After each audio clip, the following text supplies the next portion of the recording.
a study. I say that we don't know until it's looked at by the people who are experts in the field. We don't want to go backwards, we want to go forward in the future in the development of Key West. You can't make an educated decision if you don't have information. We need that. I'm Joe Walsh from Fogarty's. Thank you everybody for coming. We appreciate your attendance. If you haven't had an opportunity to sign up yet, please do so. I've been fishing, diving, swimming, paddleboarding in and around Key West since 1989. The water quality and the health of the marine environment is critical to my business and my family's happiness here. The information that's potentially available with a study to analyze the costs and benefits of a channel widening is something that I supported because the economic benefits of cruise ships seem obvious to me. The possible environmental impacts of a channel widening don't. So I'd like to see a study that can itemize what those elements might be. Again, thanks for coming. I'd like to introduce Jennifer, who's going to be carrying on.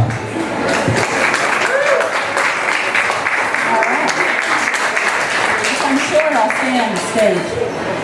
Thank you guys for coming tonight. I want to thank our host, Joe Walsh, who did a fantastic job tonight, hosting pretty much everything, bar and food, and we're very excited about that. I'm glad to see the amazing attendance, and obviously you guys are starting to get involved in this issue, and I hope that you can understand and appreciate over the coming months how important this is to our community.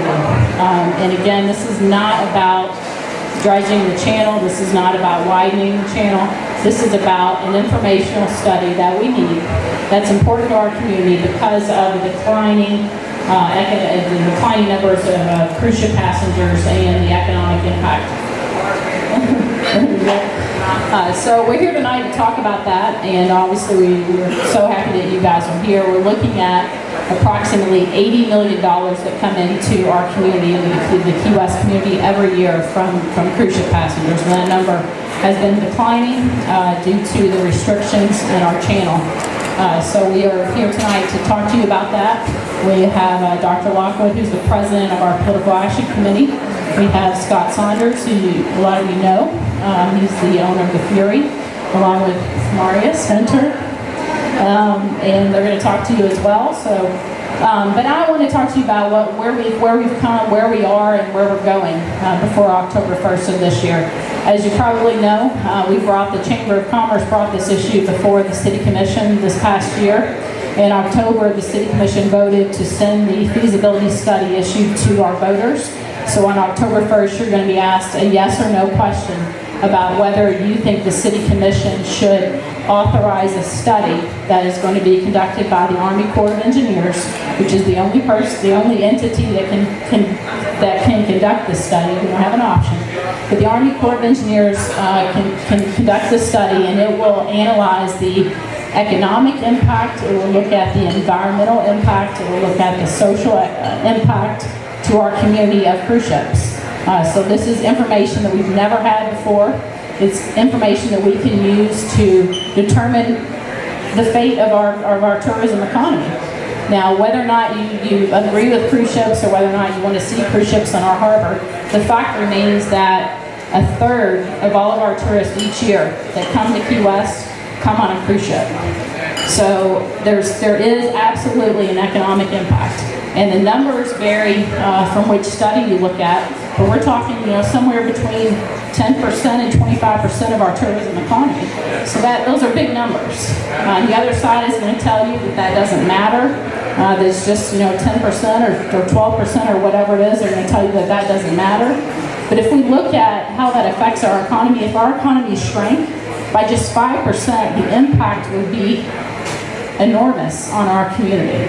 So this is something we have to look at, we have to study. And this is the second phase after the reconnaissance study in 2010. It's just simply a feasibility study to determine whether or not we can if it's even possible to widen the channel. Nobody's talking about dredging. There's several more phases that we have to go through before we can even look at whether we're going to actually widen the channel. So we just want to educate the public. We want everybody to make an informed decision on this issue, to not look at, to take the emotion out of it, and to look at whether or not this is something that we should pursue to study. So I'm going to bring up my friend, Dr. Robin Lockwood. He's going to talk to you about some things that are coming up before October 1st.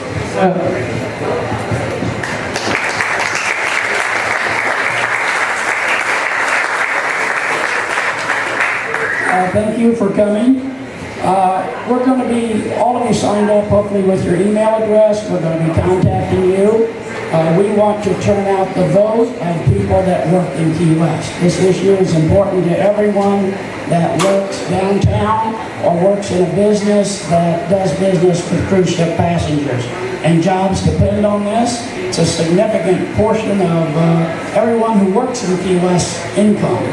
So the Chamber of Commerce Political Action Committee supports this issue.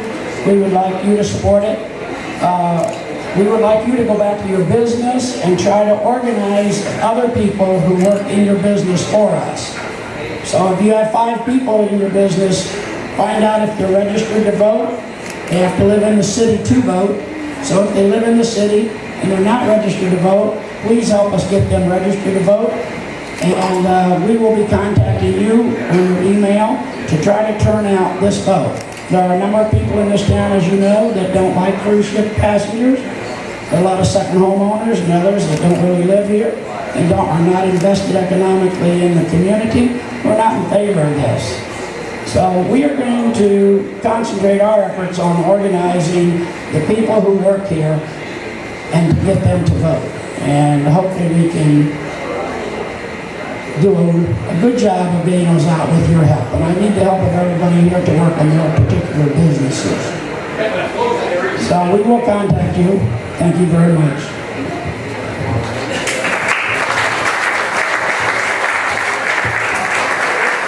I have a few questions for everybody. If you could just raise your hand. How many people in this room own property in Key West, commercial or residential? How many people in this room rent property in Key West, residential or commercial? How many people have a child in the Monroe County school system?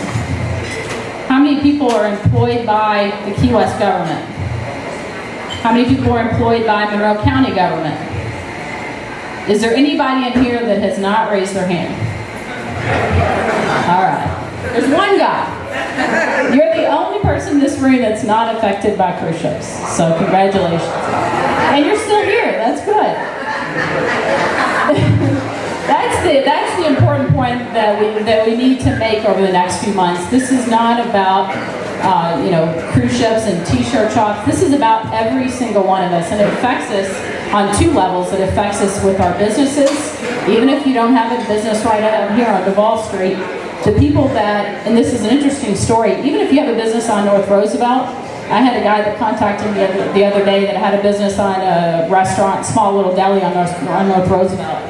And the cruise ship crew, the people the crew that work on the cruise ships, they actually get off when they have 5 or 6 hours in Key West, and they go to North Roosevelt and they buy their groceries and they do their shopping and they go eat lunch.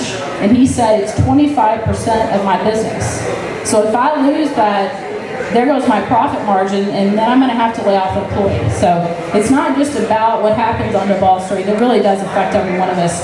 And the second reason it affects us is because of our tax base.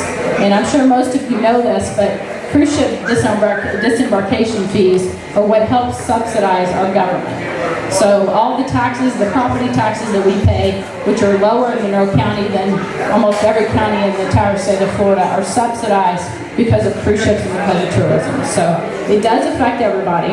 We just want to get that message out, and for people that maybe this is something you don't think that it interests you or affects you, that it really does affect everybody. So the next person I want to call up here is my friend Scott Saunders.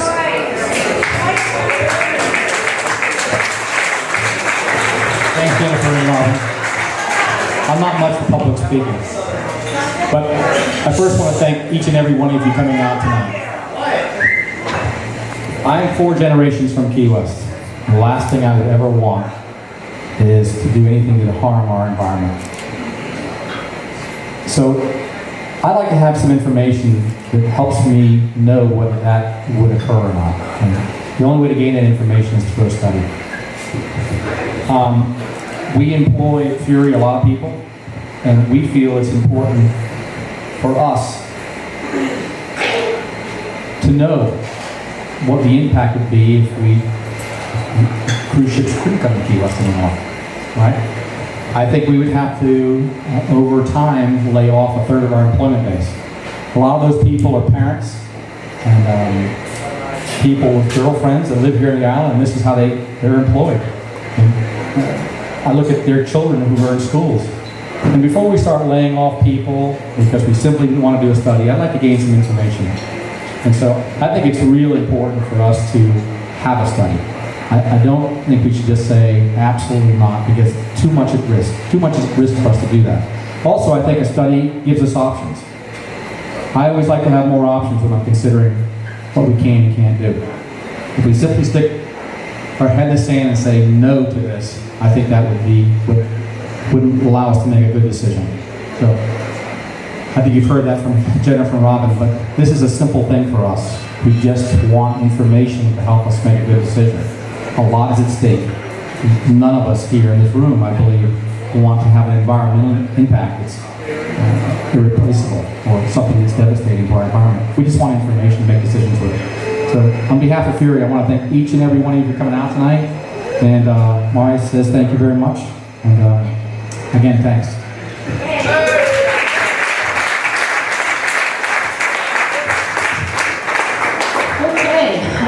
I won't say much more. The only thing I want to say is we have a very, very good website that we're posting updates and links to every single day. It's supportthestudy.com. Also, incredibly important in this process is our social media campaign, which is basically our Facebook page, which is Support the Study.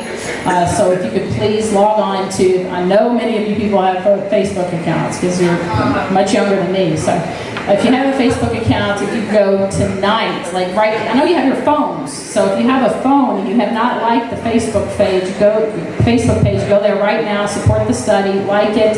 It's incredibly important. We need to. The opposition has this very same campaign, and this is important in our state of the media. So we need to do that. Support the study. And also, if you have not contributed, we need some financial contributions. I know most of you have, but if you have any cash or checks or credit cards, I think we take everything. So if you could do that. And otherwise, I just want to say thank you again to Jo Walsh. She's been very, very generous.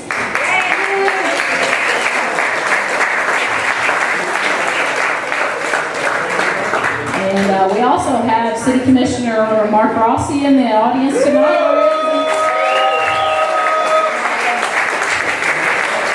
We have the President of the Chamber of Commerce, Esther Tapita. Yeah, great. We have the Executive Vice President of the Chamber of Commerce, Virginia Panica. And again, thank you everybody. Thank you for coming out. So enjoy. There's a lot of food over here, and the full bar is open until 7:30. So enjoy yourselves. And again, thank you for coming.